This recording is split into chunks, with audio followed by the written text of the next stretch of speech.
Hello मेरे दोस्तों और प्यारे प्यारे भाइयों। तो देखिए, आज हम पढ़ेंगे कंपाउंड इंटरेस्ट यानी कि चक्रवृद्धि ब्याज। दोस्तों, इसमें क्या होता है कि जब कोई पैसे हम उधार देते हैं तो उसके ऊपर हमें कुछ ब्याज मिलता है। वहाँ तक तो था साधारण ब्याज। अब अगर उनसे हमें उस ब्याज के ऊपर भी ब्याज मिले तो उसे कहते हैं कंपाउंड इंटरेस्ट यानी चक्रवृद्धि ब्याज। अभी बस आप इतना समझ लीजिए और मैं आपको कुछ फॉर्मूले बता रहा हूँ, आप इनको देख लीजिए। फॉर 2 ईयर्स ये गोल्डन रेशियो होते हैं 2:1, फॉर 3 ईयर 3:3:1, फॉर 4 ईयर्स 4:6:4:1 और 5 ईयर्स है 5:10:10:5:1। दोस्तों, आप इनको याद कर लीजिए, आपके सारे क्वेश्चन बहुत ही जल्दी जल्दी सॉल्व होने लगेंगे। ठीक है, एग्जाम में 1 या 2 क्वेश्चन इनसे आते ही आते हैं। ठीक है, और इसके अलावा एक और मेथड होता है, ट्री मेथड इसको बोलते हैं। मैं आपको उसके थ्रू समझाऊंगा अच्छे से कि कंपाउंड इंटरेस्ट कैसे होता है। तो जैसे मान लेते हैं कि हमारा प्रिंसिपल अमाउंट हमारा 10,000 रुपये है, तो 1,000 रुपये है, आ रहा उस पर 10%। ठीक है दोस्तों, तो उस पर हमें CI निकालना है, तो यानी कंपाउंड इंटरेस्ट निकालना है। दोस्तों, जब हमेशा बात याद रखिए, जब भी 1 साल के लिए बात करेगा तो 1 साल के लिए CI और SI एक ही चीज़ होती है, उसमें अलग से CI नहीं निकलता। SI को CI बोलते हैं क्योंकि उसमें हमारे 1 साल में ही हमें चीज़ें मिल रही हैं। तो लाइक दिस हम ट्री मेथड ऐसे बनता है दोस्तों। देखिए, लेट्स सपोज कि 2 साल के लिए है, तो हम ऐसे ये 2 बनाएंगे। P हमारा 10,000 है, इसका 10% निकालेंगे। 10% की वैल्यू होती है 1/10। तो जब इसका इससे मल्टीप्लाई करेंगे, सीधा हम लोग दोस्तों मल्टीप्लाई करेंगे यहाँ पे 1 के लिए, तो ये हो जाएगा, इसकी हम इससे मल्टीप्लाई करेंगे तो आ जाएगा यहाँ पे 100। ये है दोस्तों पहले साल का, ये हमारे पास आ गया। ये पहले साल में जो हमारे पास ब्याज मिलेगा वो इधर आ गया है। तो दोस्तों, अब हमें सिंपली क्या करना है, इस 100 को डिट्टो ऐसे की ऐसे इधर लिख देना है।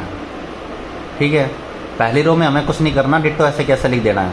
अब देखिए, हमें दूसरे साल के लिए ब्याज निकालना है, वो ये है चक्रवृद्धि ब्याज। मैंने आपको बताया था कि ब्याज के ऊपर ब्याज, तो पहले हमारा ब्याज था 1 साल का ये।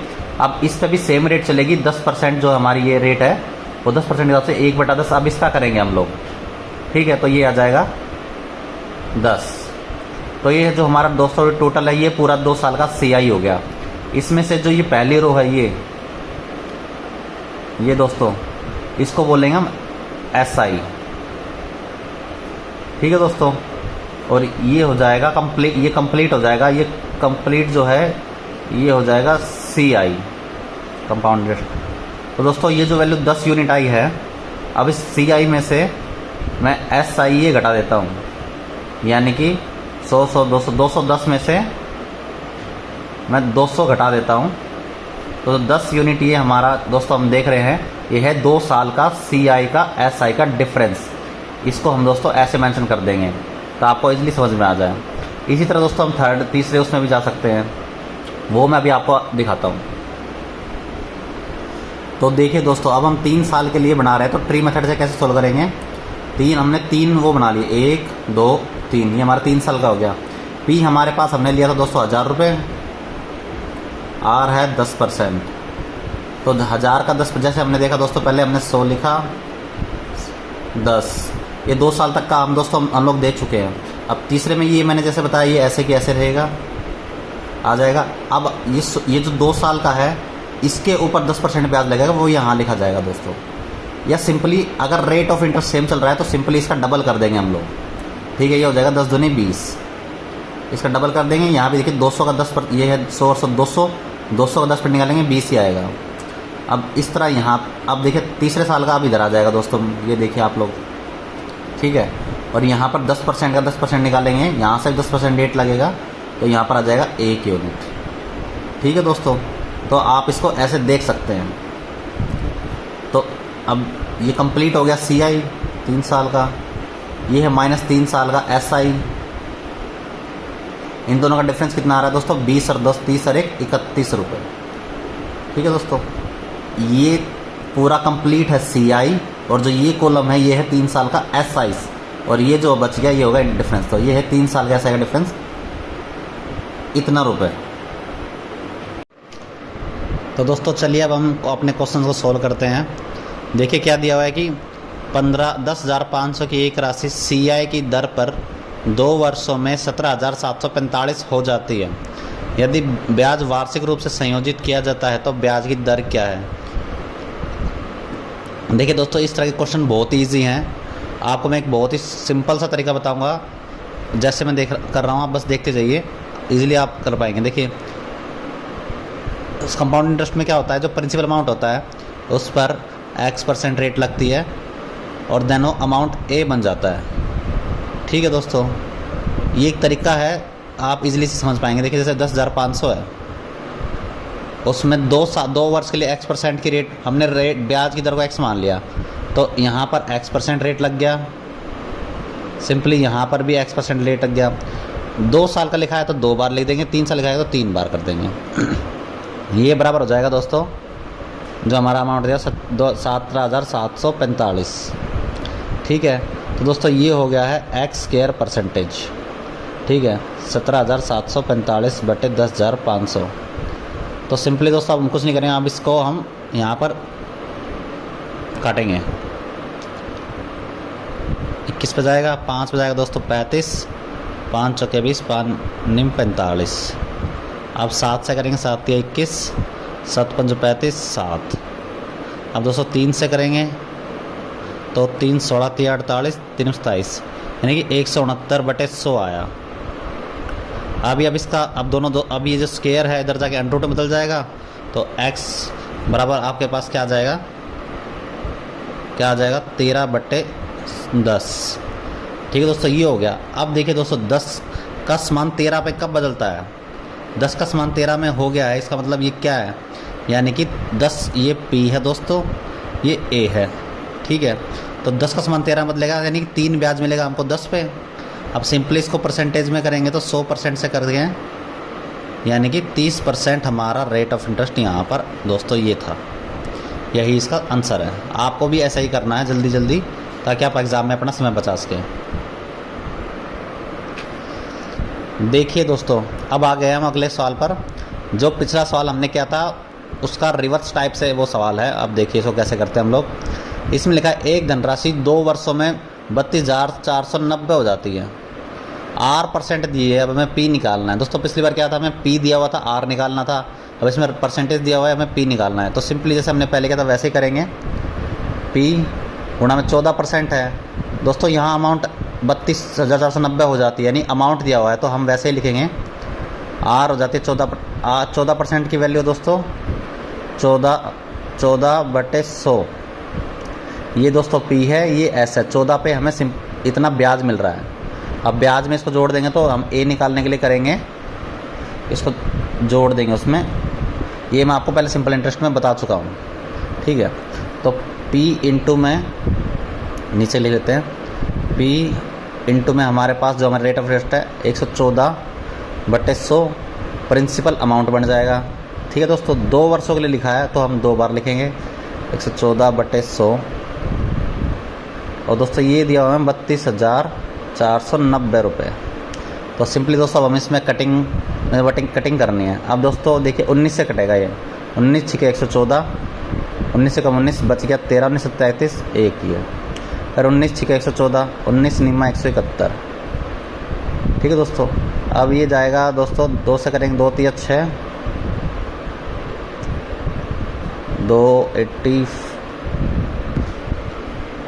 दोस्तों हमसे यहाँ हल्का सा मिस्टेक हो गया, 19 निम्मा 171 आना था, हमने यहाँ 0 आएगा, यहाँ ना आके 2 3 6, 2 से 100 करेंगे 45, 3 से करेंगे 15।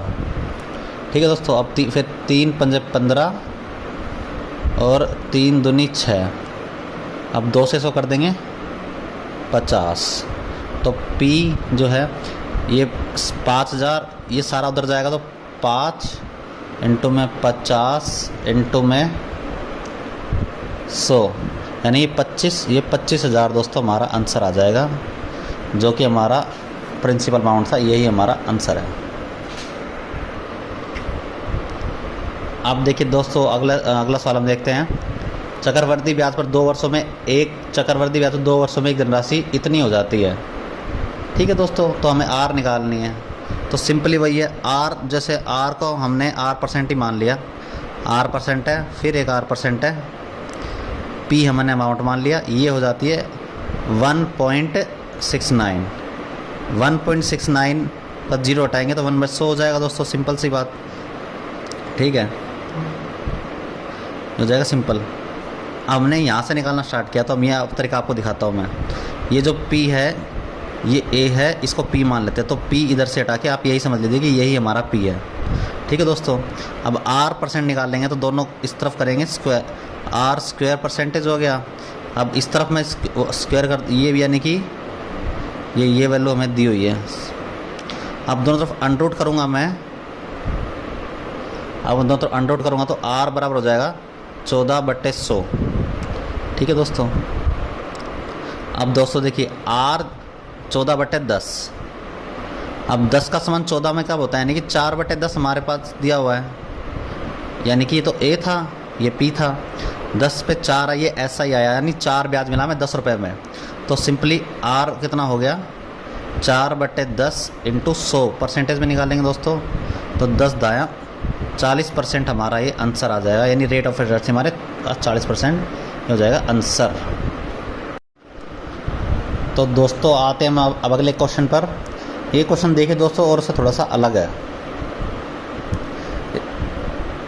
5,000 रुपये पर 3 वर्ष के लिए चक्रवृद्धि ब्याज कितना होगा यदि ब्याज इधर पहले वर्ष 4% हो, दूसरे वर्ष 3% हो, तीसरे वर्ष 2% हो। अभी तक हमने जो भी पढ़ा था उसमें दोस्तों हम पढ़ रहे थे रेट ऑफ इंटरेस्ट हमेशा सेम था, अब अलग अलग आ गया है। तो दोस्तों इसमें भी हमें कुछ परेशान होने की ज़रूरत नहीं है, जैसा हम अभी तक करते आए थे वैसे ही करेंगे। देखिए 5,000 रुपये पर पहले वर्ष रेट ऑफ इंटरेस्ट कितना है, पहले वर्ष दिया हुआ है दोस्तों 4%, यानी 104/100। फिर दूसरा है 3% यानी कि 103/100, और फिर है 102/100। दोस्तों अब इसको सोल्व करेंगे।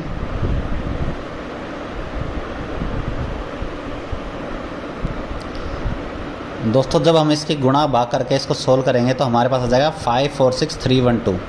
ये दोस्तों अमाउंट है, क्योंकि हमने 100 पर 104 अमाउंट किया है, 100 पर 103 अमाउंट किया है।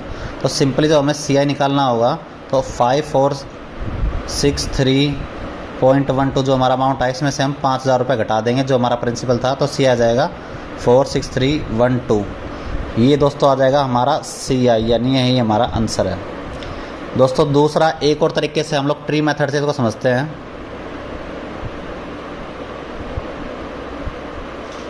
जैसे मैंने आपको बताया 3 साल के लिए हमको ऐसे बुक बनाना पड़ेगा, 3 साल का।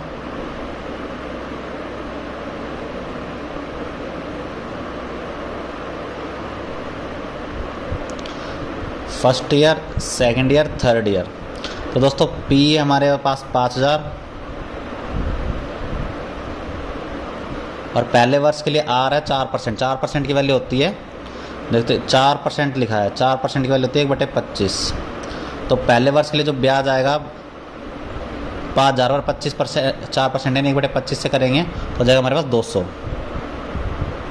पहले वर्ष के लिए ब्याज आएगा दोस्तों। अब दूसरे वर्ष में R कितनी है 3%, यानी कि 3/100।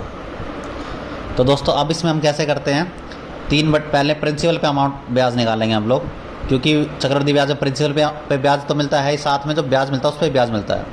तो पहले प्रिंसिपल पे ब्याज निकालेंगे, 5,000 का 3% निकालेंगे दोस्तों तो आ जाएगा हमारा 150 रुपये। अब जो ब्याज पे ब्याज निकालेंगे मैंने बताया था, तो फिर 2 का 3% ब्याज निकालेंगे तो आ जाएगा हमारा 6 रुपये। ठीक है दोस्तों, सिंपली अब R है तीसरे साल के लिए 2%, यानी कि 1/50। वही पहले प्रिंसिपल पे हम लोग ब्याज निकालेंगे, 2 का 50 करेंगे, आ जाएगा हमारे पास दोस्तों 100 रुपये। सिंपली अब जो ब्याज है 2 साल का जो ब्याज था इस पर भी ब्याज मिलेगा दोस्तों हमको यहाँ पर। तो 2 और ये 350 का 1/50 यानी कि 7 रुपये। इसका ये ब्याज तो हमको मिल गया, साथ में जो दूसरे वर्ष का ये ब्याज था इस पर भी ब्याज मिलेगा दोस्तों। इतना सारा ब्याज मिलता तभी तो चक्रवृद्धि ब्याज पे लोग लोन देते हैं, ताकि पैसा ही पैसा रहे। अब 6 का 1/50 निकालेंगे तो आ जाएगा 0.12। ठीक है, अब दोस्तों पूरा CI है, अब इसको बस हमें जोड़ना है। कितना आएगा 200, 150 और ये 100, 200, 300, ये 450 प्लस 7 और 13 प्लस 0.12 बराबर आ जाएगा 463.12। ये हो जाएगा हमारा दोस्तों आंसर। तो ये आप तो देखिए दोस्तों, ये आप ट्री मेथड से भी कर सकते हैं और ऊपर मल्टीप्लिकेशन मेथड से भी कर सकते हैं, जिससे आपको ज़्यादा ईजी लगेगा, आप वो मेथड फॉलो कर सकते हैं।